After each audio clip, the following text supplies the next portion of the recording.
ஆன்மீக உறவுகள் அனைவருக்கும் வணக்கம். இன்றைக்கி நம்ம இந்த பதிவில் என்ன பார்க்க போகிறோன்றது பார்த்திங்கன்னா, அடகு கடையில் வச்சுருக்கிற நகையை நம்ம 5 நாட்களில் மீட்கக்கூடிய ஒரு அற்புதமான ஒரு பரிகாரம் தான் பார்க்க போகிறோம். அதை எப்படி செய்யணுன்றதை பார்க்கலாம். வாங்க வீடியோக்குள்ளே போகலாம். நம்ம வீட்டில் இக்கட்டான ஒரு சூழ்நிலையில் சமாளிப்பதற்கு முதலில் நம்ம செய்யக்கூடிய ஃபஸ்ட்டு விஷயம்னு பார்த்திங்கன்னா, நம்ம வீட்டில் இருக்கிற தங்க நகையை கொண்டு போய் அடகு கடையில் வைக்கிறது தான் நம்ம செய்யக்கூடிய முதல் வேலையே. இது பண்ணால் நமக்கு டக்குன்னு பணம் கிடச்சிரும். இதனால் நம்ம கடனை அடைச்சிடலாம். இன்னொருத்தங்கிட்ட கடன் வாங்காமல் நம்ம கௌரவமாக இதை செஞ்சிடலாம் அப்படின்னு முடிவெடுக்கக்கூடிய ஒரு சூழ்நிலையை உருவாக்குறது பார்த்திங்கன்னா, அந்த நேரத்துக்கு ஒரு வழியாக இருக்கிறது. இவ்வாறு அவசரத்திற்கு அடகு வைக்கப்படும் நகைகளை கூடிய விரைவில் நம்ம மீட்டு எடுக்கணும்னா அதுக்கு ஒரு சிறிய பரிகாரம் தான் இருக்குது. அது என்ன பரிகாரம்ன்றதை பார்க்கலாம். அடகு வைத்த நகைகளை ஒரு குறிப்பிட்ட நேரத்தில் மீட்டெடுக்க வேண்டும் என்பது தான் அனைவரின் ஆசையாகவும் இருக்கும். ஆனால் வர வேண்டிய நேரத்தில் பணம் வராது, இல்லை அது ஏதாவது ஒரு தடங்கலாக இருக்கும், இல்லை அந்த நகையை மூக்க வைக்கிறதுக்கான வச்சுருக்கிற காசை நம்ம வேறு ஒரு செலவுக்கு கொண்டு போய் அது செலவு பண்ணுற ஒரு சூழ்நிலையாக அமையும். ஆனால் அந்த நகையை மீட்க முடியாத ஒரு சூழ்நிலைக்கு வட்டி மட்டும் கட்டிட்டு வர ஒரு சூழ்நிலையாக அமைஞ்சிடும் நமக்கு. இதனால் அந்த நகையை நம்ம திருப்ப முடியாத ஒரு சூழ்நிலைக்கு நம்மளை கொண்டு போய் விட்டுடும். இப்போது தங்கம் விற்கிற விலைக்கு நம்ம நகையை வாங்க முடியாது. ஆனால் இருக்கிற தங்கத்தை நம்ம பத்திரப்படுத்தி நகை கடையில் வச்சுருக்கிற அடகு கடையில் வச்சுருக்கிற நம்ம நகையை மீட்டு அதை நம்ம பத்திரமா நம்ம வச்சுக்கிட்டாவே போதுமானதாக இருக்கிறது. இப்போ இருக்கிற சூழ்நிலைக்கு நகை கடைக்கு நகை போயிடுச்சு, இப்போ அதை நம்ம மீட்கணும். அதுக்கு நம்ம எவ்வளோ ட்ரை பண்ணியிருப்போம். கண்டிப்பாக அது ஏதாவது ஒரு தடங்கள் வந்து கொண்டே இருக்கும். இப்போது அந்த தடங்களை விலக்கி நம்ம வீட்டில் செய்யக்கூடிய சின்ன பரிகாரம் மூலயமா அந்த நகையை மீட்டெடுக்கிறதுக்கு ரொம்பவே ஒரு சிம்பிளான பரிகாரம். அது எப்படி செய்யுதுன்றதை பார்க்கலாம். நிறைய பெண்களுடைய கனவு பார்த்திங்கன்னா, அடகு கடையில் வச்சுருக்கிற நகையை மீட்டாவே அவங்க அவ்வளோ சந்தோஷப்படுவாங்க. அதை எப்படி நம்ம மீட்கணுன்றதை நம்ம அந்த பரிகாரத்தை பார்க்கலாம். இதை பார்த்திங்கன்னா ஒரு வெள்ளிக்கிழமையில் தான் நீங்கள் செய்யணும். வெள்ளிக்கிழமைன்றது மகாலட்சுமி தாயாருக்கு உரிய நாள். இந்த நாளில் நம்ம செய்யும் பொழுது நகையை மீட்கும் அளவுக்கு நமக்கு பணம் சேரும். அந்த பணமானது அடகு கடைக்கு மீட்பதற்கு உதவியாக இருக்கும். நம்ம வட்டி முதலமாக கொடுத்துட்டு நம்ம பொருளை நம்மக்கிட்ட வர்றதுக்கு வெள்ளிக்கிழமை உகந்த நாளாக நம்ம அதை எடுத்துக்கணும். இதில் ராகு காலம் யமகண்ட நேரத்தை தவிர்த்துட்டு நீங்கள் மற்ற நேரத்தில் எப்போ வேணால் நீங்கள் செய்யலாம். இது ஓரையில் கூட நீங்கள் செய்யலாம். உங்களுக்கு ஓரையெல்லாம் தெரியும், நான் ஓரையில் செய்யலாமா அப்படின்னா, சுப ஓரை, சுக்கிர ஓரை, சந்திர ஓரை, புதன் ஓரை இருக்குது பாருங்கள். அது மாதிரி நல்ல ஓரைகளையும் செய்யலாம். இல்லை எனக்கு ஓரைகள்லாம் தெரியாது, நான் வெள்ளிக்கிழமையே செய்கிறேன் அப்படின்னு சொன்னால் ராகு காலம் யமகண்ட நேரத்தை மட்டும் தவிர்த்துருங்க. மற்ற நேரத்தில் நீங்கள் பயன்படுத்தி நீங்கள் இந்த பரிகாரத்தை செய்யலாம். ஃபஸ்ட்டு இதுக்கு தேவையானது பார்த்திங்கன்னா, மண் அகல் விளக்கு நல்லா அகலமாக இருக்கணும், பெருசாக இருக்கணும், நம்ம கையில் கொள்கிற அளவுக்கு இருக்கணும். உங்கள் உள்ளங்கை கொள்கிற அளவுக்கு கொஞ்சம் நல்லா அகலமாக பெருசாக இருக்கிறத எடுத்துக்கோங்க.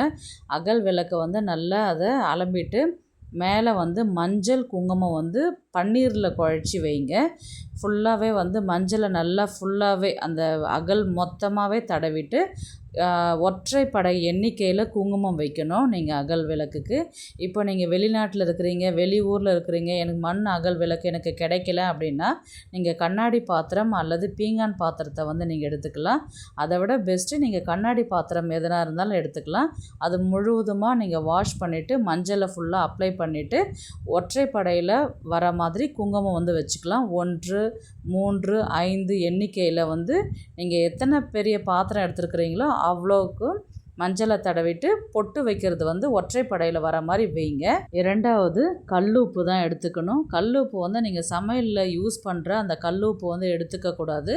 இதுக்குன்னு தனியாக நீங்கள் பூஜைக்குன்னு தனியாக வாங்கி வச்சுருப்பீங்களே. ஒரு சிலர் பூஜை அறைக்குன்னு தனியாக வாங்குவாங்க, சமையலுக்குன்னு தனியாக வாங்குவாங்க, அதுவும் வெள்ளிக்கிழமையில் தான் வாங்குவாங்க. அந்த மாதிரி நீங்கள் வாங்கி தனியாக உபயோகம் செய்யணும். இப்போ கிச்சனில் தான் இருக்கிறது எடுத்து யூஸ் பண்ணவே கூடாது. அந்த பரிகாரம் பலிக்காது. இதுக்குன்னு நீங்கள் புதுசாக அன்னைக்கு வெள்ளிக்கிழமையில் புதுசாக ஒரு பாக்கெட்டு கல்லுப்பு பாக்கெட்டு வாங்கிட்டு வந்து நம்ம ரெடி பண்ணி வச்சுருக்குறோம் இல்லைங்களா, அந்த அகல் விளக்கில் கொட்டி வைக்கணும். அல்லது கண்ணாடி பாத்திரத்தில் இதை நிரம்ப கொட்டணும். கொட்டினதுக்கு மேலே வந்து பார்த்திங்கன்னா மஞ்சள் குங்குமம் வந்து போடணும். வெள்ளிக்கிழமையில் இந்த கல்லுப்பு பரிகாரம் நம்ம பண்ணினாவே நமக்கு கை மேல் பலன் கண்டிப்பாக கிடைக்கும். இதை நம்ம பார்க்கும்போதே பார்த்திங்கன்னா லக்ஷ்மி கடாட்சமாக பொருந்தியதாக இருக்கும்.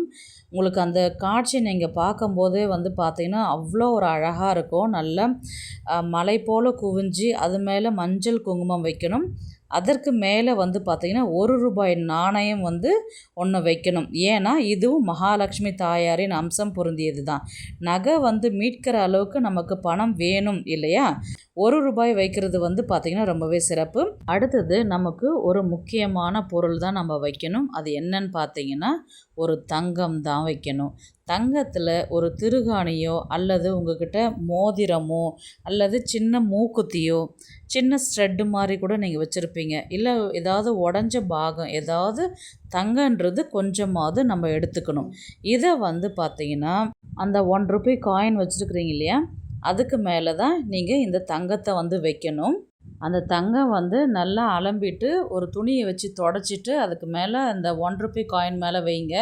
இப்போ என்கிட்ட எந்த தங்கமுமே இல்லை, ஒரு குண்டுமணி தங்கம் கூட என்கிட்ட கிடையாது, எல்லாமே அடகு கடையில் வச்சுருக்கிறேன், எல்லாமே பேங்க்கில் வச்சுட்ருக்குறேன் அப்படின்னு நினைக்கிறவங்க விரலி மஞ்சள் இருக்குது இல்லைங்களா, அந்த விரலி மஞ்சள் வந்து அந்த ₹1 காயின் மேலே வைங்க. நகை எதுவுமே இல்லாத பட்சத்தில் நீங்கள் விரலி மஞ்சளை வைக்கலாம். இல்லை என்கிட்ட நகை இருக்குதுன்னா நீங்கள் ₹1 காயின் மேலே நீங்கள் ஒரு சின்ன தங்கமாவது வைக்கணும். அந்த விரலி மஞ்சளை வந்து நல்லா அலம்பிட்டு அதுக்கு மஞ்சள் தடவி வைங்க. மஞ்சள் வைக்கிறதுக்கு பதிலாக தங்கம் வச்சு நீங்கள் பரிகாரம் பண்ணால் கொஞ்சம் சீக்கிரமாகவே உங்களுக்கு அந்த பரிகாரம் வந்து பலன் கொடுக்கும். இல்லாத பட்சத்துக்கு நீங்கள் விரலி மஞ்சளை வந்து தேடி வைக்கலாம். இப்போது இதெல்லாம் நம்ம ரெடி பண்ணிட்டோம் இல்லைங்களா, மகாலட்சுமி தாயார் ஃபோட்டோ வந்து கம்பல்சரி எல்லார் வீட்லேயுமே இருக்கும். ஃபோட்டோ முன்னாடி நம்ம ரெடி பண்ணி வச்சுருக்கிற இந்த தட்டு எடுத்துகிட்டு போயிட்டு நீங்கள் இந்த கண்ணாடி பாத்திரம் அல்லது அகல் பாத்திரம் கொண்டு போயிட்டு நீங்கள் மகாலட்சுமி தாயார் படத்துக்கு முன்னாடி நீங்கள் வைக்கணும். வச்சுட்டு ஒரு நிமிஷம் வந்து நீங்கள் பிரார்த்தனை பண்ணணும். என்னென்னா இந்த பரிகாரம் எனக்கு பலன் கொடுக்கணும், சீக்கிரமாக என்னுடைய அடகு நகை வீட்டுக்கு வரணும் அப்படின்னு நீங்கள் மனசார அந்த அம்மா கிட்ட கண்டிப்பாக நீங்கள் கை கூப்பி நீங்கள் கேட்டுக்கோங்க. ஒரு தீபம் வந்து ஏற்றி வைக்கிறது வந்து பார்த்திங்கன்னா ரொம்பவே சிறப்பு.